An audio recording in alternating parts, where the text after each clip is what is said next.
All right, everybody, welcome back to episode 6. I probably shouldn't be recording this. It was a rather hectic day at work. Uh, but, sometimes you get those. You just got to roll with the punches, control your controllables. All of those sayings that people say. I am now headed home. Nobody to pick up today. So this episode will be a little bit longer. Um, I wanted to actually talk about the last podcast. I wanted to talk about. Oh my god, I'm blocking the microphone with my seatbelt. Safety first, including from uh, uh, having people listen to my podcast with my mic covered. It's whatever. But yeah, on the last podcast, I actually wanted to talk about Stranger Things. My family and I watched the first 4 episodes of the last season. And before I go any further, spoiler alert, I will be talking about Stranger Things. Spoiler alert. You could fast forward until you hear me not talking about Stranger Things. First, I just put fucking Dr. Pepper on my microphone. That's why you can't have nice things, Josh.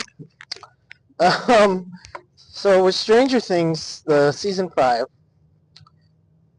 the first 4 episodes were, they're not messing around this season. They're getting straight into the action. The upside down scenes are incredibly dark and aggressive. I kind of had to chuckle with Eleven's little training sequence and her leg warmers and her headband and all that kind of stuff. um, but I'm a big fan of this season. Season 4 kind of was a little slow for me, and I appreciate all the other stuff they did in season 3. But normally, Stranger Things, in my opinion, takes about 2-3 episodes to get going, really get going. This year they said, not, no, not, not, no, no, no. We're gonna get started right away. And, first 4 episodes are intense, and it's pretty good television so far. I have a couple of thoughts. Um, and I'll preface this by saying this may be more about the actor portraying the character than the character itself. But I am not a big fan of the Will character. And it's mainly because the actor that portrays him is a Zionist and is very pro-Israel, and it kind of just made me sour on him as an actor. But I do like the twist that at the end of episode 4 we find out Will now has powers to fuck up some Demogorgons. That was pretty cool. In my running theory for this season, it will end with either Will or 11 sacrificing themselves to save Hawkins and the rest of the people. And that's my thought going into it, especially after seeing that Will got powers at the end of episode 4. But seeing him crush those Demogorgons like Vecna has crushed so many humans was fucking sweet. And yeah, I'm looking forward to the next 4 coming out on Christmas. And then the last one, I believe, is coming out on New Year's Day,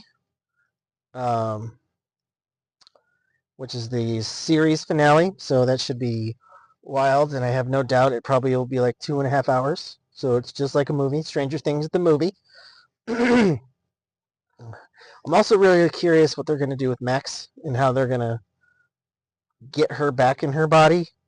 Because right now she's helping out the character, I can't remember their name, but she's helping them out. But But yeah, they've done some good stuff, some good writing, lots of good visuals. I'm very big fan of the visuals myself. Uh, but yeah, that's my thoughts on the first. That's what I think about the first 4 episodes of the final season of Stranger Things. Very well done. Very much looking forward to the next 5, and very curious to see how they end it. I mean, show's been 10 years and on for 10 years now. These kids started when they were tweens, and now they're all fucking adults. It's weird. But, people get older. That is a thing that happens. Anywho, besides this Stranger Things little spiel I just did, this podcast is mainly going to be focused on the Huskers, Nebraska Cornhuskers, the emotionally abusive relationship that I've been in since I was a 4-year-old. As I spoke about on the previous podcast, they fired their defensive coordinator, John Butler, after 1 season. I agree with the move, but also if they're getting rid of John Butler, you have to look at the offensive coordinator. Holgerson's offense kind of sucked. I mean, granted, Dylan Raiola got hurt. They were on their 4th-string right tackle, so that's guaranteed to, mess with the flow of your offense. But I mean, John Butler's defense was ranked at the top 25 in a few categories, especially in pass defense. Well, granted, he was giving up 5.4 yards a rush, which is really bad, especially in the Big Ten where teams tend to run the ball a lot. So I get it. And now, I'm on message boards, I'm on social media, so I see everybody's like dream candidates, this, that, and the other.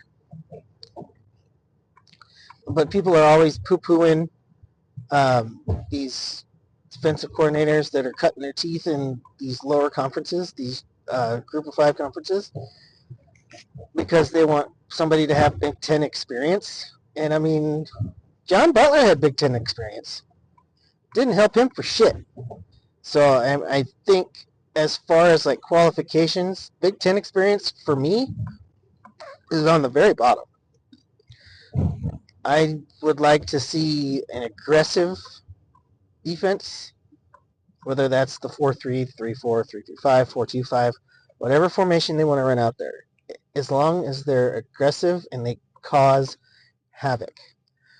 I mean, this year Nebraska finished towards the bottom in sacks, turnover created, so I need the next defensive coordinator to be really good at those things, because those things are game-changing kind of plays. Let me stop real quick. Greatest news of all, I did not get stopped by a train in any of the usual spots. So far so good. We'll see if I jinxed it or not. But the train has been defeated today. Normally it defeats me, but today I win.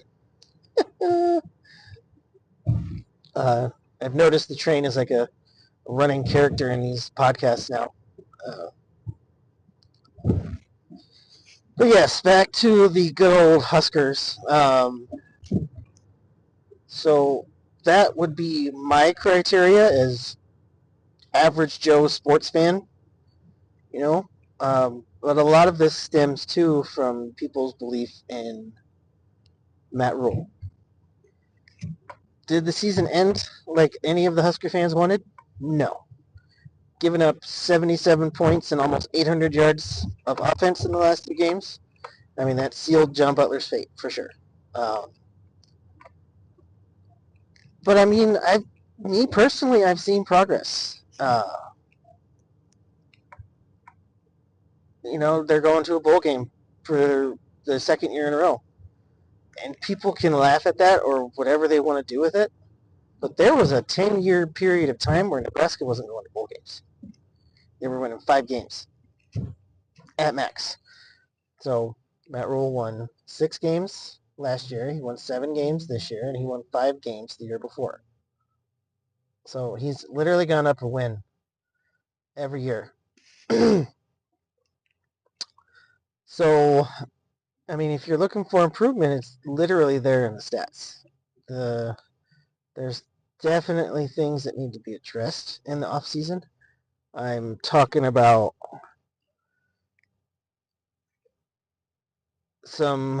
a running back, because I think Emmett Johnson's going to go pro, which he should, because his draft stock will never be higher.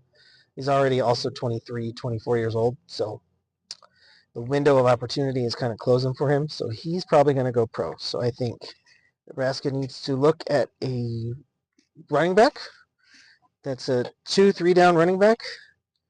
But then I also think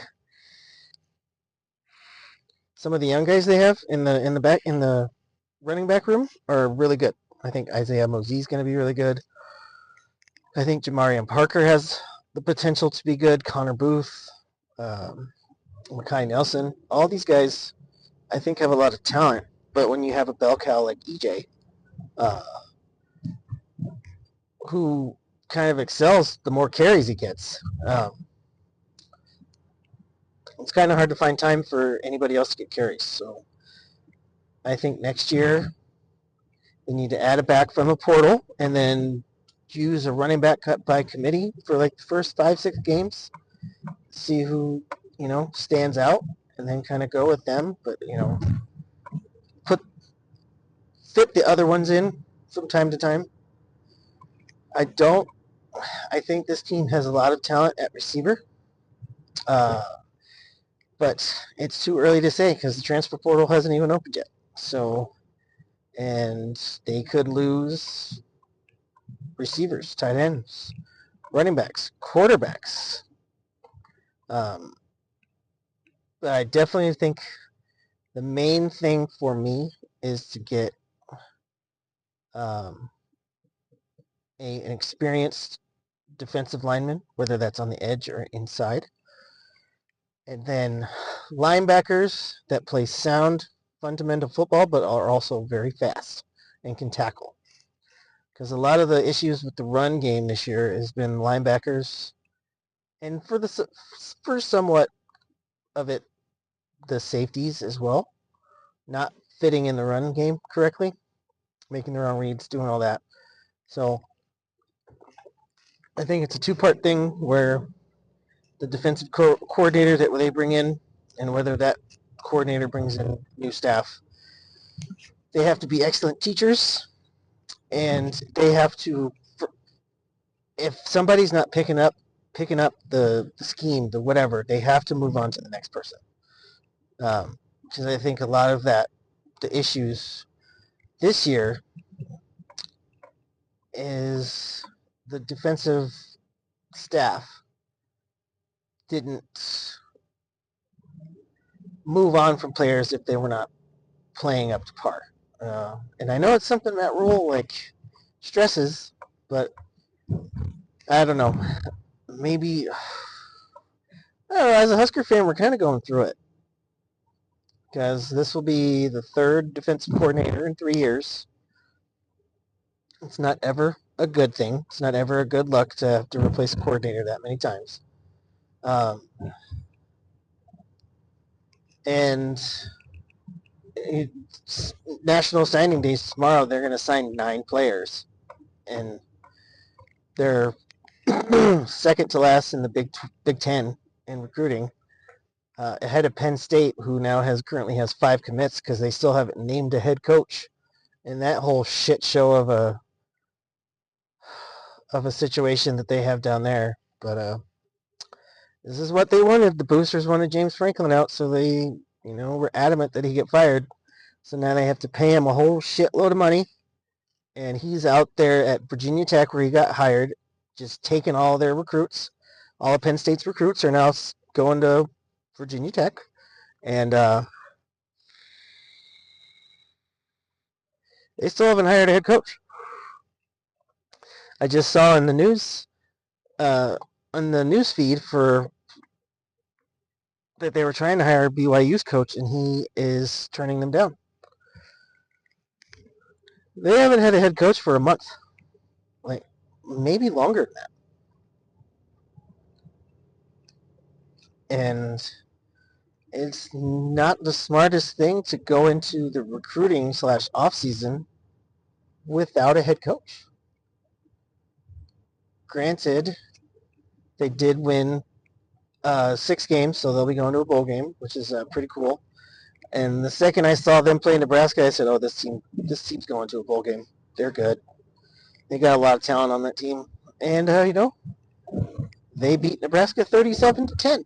So,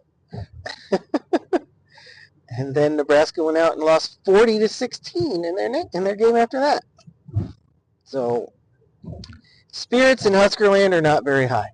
They're going to be going to a bowl game. It's either going to be, I believe, the Music City Bowl or possibly the Las Vegas Bowl against random SEC team or random Big 12 team. So there's that. So they do have one more game to play. They still have a chance to win 8 games. And if Rule does that, he'll go from 5 to 7 to 8. And I don't know if I've talked about it on this podcast, but they've got 90 players on their roster that are sophomores and younger. It's the youngest team in the Big Ten. And a lot of these guys got experience. So normally that translates to improved play the next year.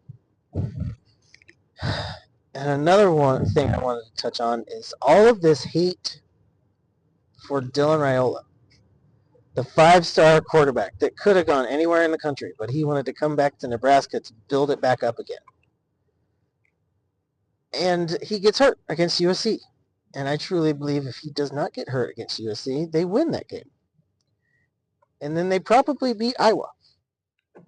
If they would have beat UCLA, then they would have beat Iowa. I think Penn State was a loss no matter what, with how they were playing. He threw for over 2,000 yards and like 17 touchdowns to 5-6 interceptions. Coming from his previous season where he threw 13 touchdowns, 12 interceptions. So there was improvement there. And he's a good quarterback. He can make all the throws. And he's a bit of a statue back there, but I believe that can be worked on. Like, he might not become the Michael Vick, Lamar Jackson, anybody else of those running quarterbacks, but I feel like he could truly make teams pay with his legs if he put time and effort into it. And I feel like Dylan's the kind of person that would. And then, TJ Lateef goes out against UCLA and goes 13 of 15 and throws 3 touchdowns, and people are like, we didn't need Raiola. And it's like, that's one game against a poor defense. And then Lateef would go out against Penn State and struggle. And then he would go out against Iowa State and struggle even worse. I think he only completed 9 passes out of 22 attempts or something like that. It was really, really bad. But I also think that he was playing hurt that game. And why Holgerson went away from Emmett Johnson, who ran for 220 yards, I will never know. But they don't pay me the big bucks to do that. I get to sit here in my car talking about the team and question that. I really hope Dylan Raiola comes back. I really do. I think he gives you a great chance of winning. They have great young receivers. And another thing I'll touch on is the offensive line. Dylan Raiola's uncle, Donovan Raiola, is the offensive line coach. After the Minnesota game where Raiola was sacked 9 times, in the next 5 games, they allowed 5 sacks. So a sack per game. So, and the offensive line was one of the only units on the team that showed improvement. The linebackers regressed. The defensive line underperformed with all of the talent they have there. The wide receivers underperformed, but I mean, they're dealing with a quarterback that wasn't their normal quarterback. So I don't know how much of that is on them, or how much of that is on the chief, and how much of that is on game plan. Emmett Johnson, though, stud, ran for over 1,400 yards, led the team in receptions, like 1,800 all-purpose yards. I think he came in second in the country in regular season all-purpose yards. One of the best running back seasons at Nebraska since Amir Abdullah. And the whole time, I was a huge fan of him, even after he signed coming out of high school in Minnesota. I don't know, there was just something about his tape. And then I would watch him play sparingly his freshman, sophomore, and junior year. And I saw what could be. And then this season happens, and it is what I thought it could be. And it was really nice seeing all these other people eat crow because they had it in their brains that he could never be a number one back at this school. And he went out and said, yes, I fucking can. And, 5 straight 100-yard games. What's this idiot doing? Oh, my God.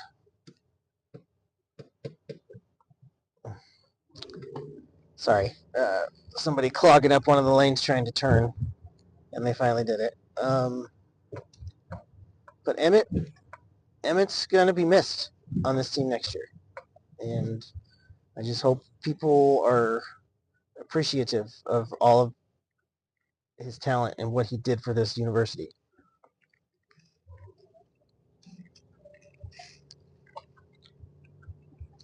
Had a Diet Dr. Pepper break. Give me a moment. So yeah, the vibes are not good in Huskerland. And all I can do is just sit back on social media and just kind of watch what happens.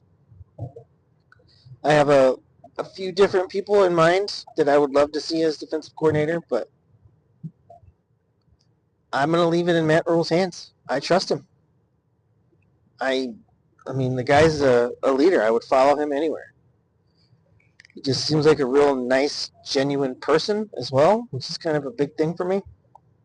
But he also can be a prick, which is needed, especially when you're like coaching young men. You kind of need to have that sweet and sour kind of vibe to you.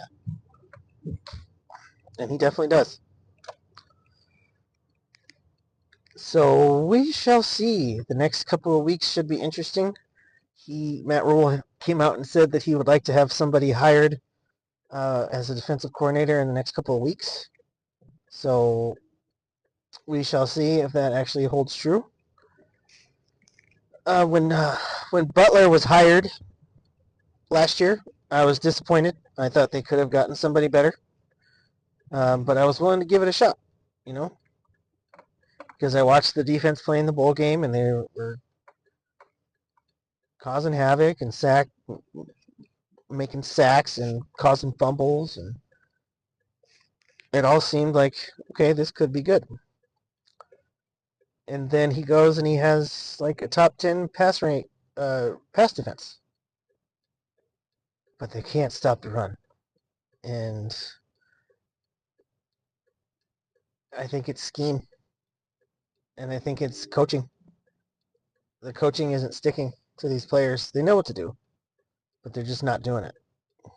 And that goes back to, they're not doing it, get them off the field for someone who can. So, and then that didn't happen, and unfortunately, I think it cost him his job. And, there's been reports of his attitude being kind of a negative Nancy, or negative, I don't know, negative Nathan. I know the term is negative Nancy, but he's negative Nancy, negative Nathan. But yeah, it cost him his job, and we shall see what happens with the the staff, because I'm sure that's not going to be the only change. To me, the linebackers underperformed big time, so that should be looked at. I thought the defensive backs were great. I think Donovan Raiola keeps his job as offensive line coach. And another thing, oh goodness, another thing. This one's kind of big for me. All of these people calling for the running back coach's job, while completely ignoring what he did with Emmett Johnson. Emmett Johnson was running for 300, 400 yards before um, his coach, E.J. Barthel, was hired. And then he Emmett Johnson split duties last year. Unfortunately, he was third on the depth chart, but he showed who he was, and he forced his way into more playing time. And now he's I think he's in the top 5 or 6 rushing yards total in the country. Yes, a lot of the credit goes to Emmett Johnson, but credit goes to E.J. Barthel as well. So I think he should keep his job.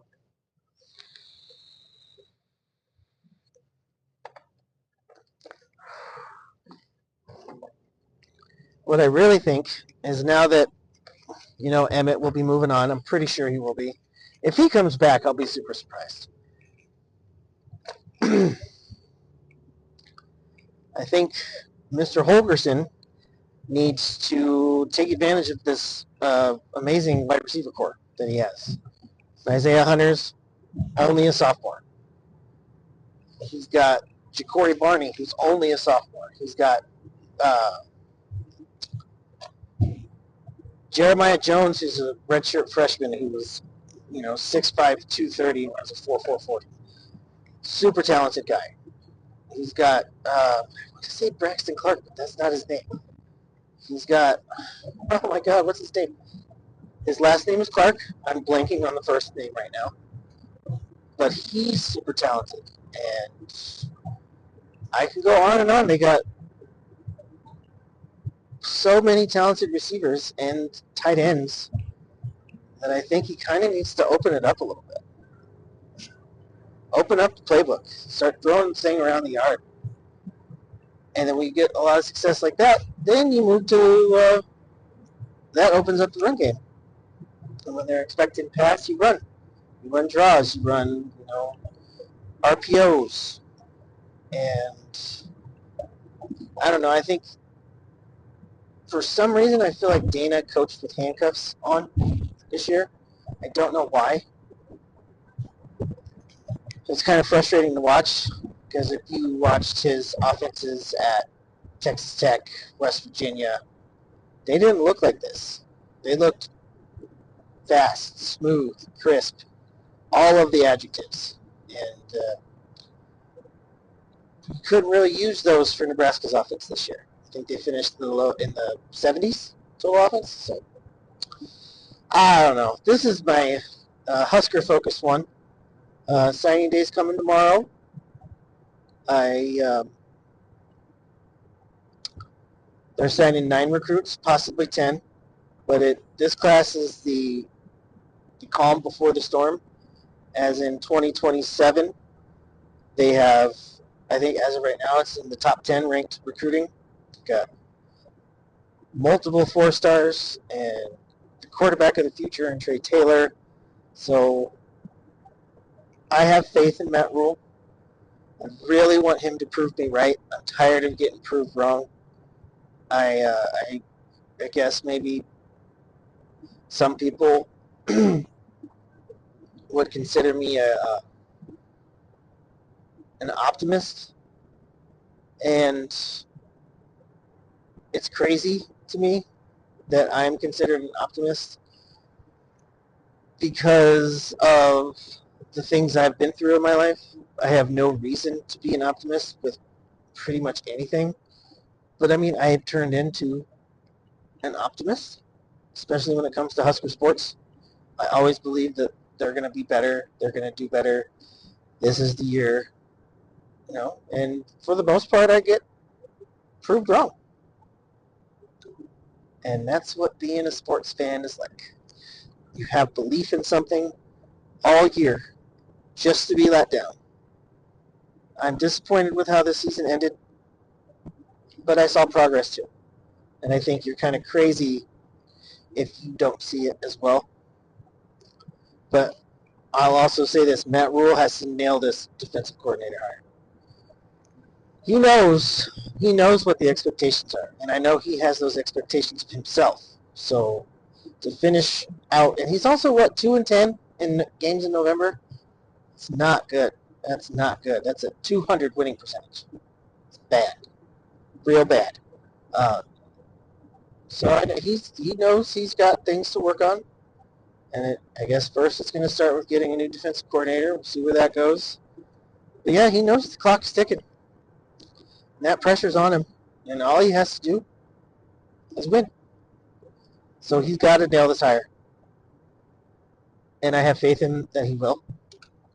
And I just want him to prove me right.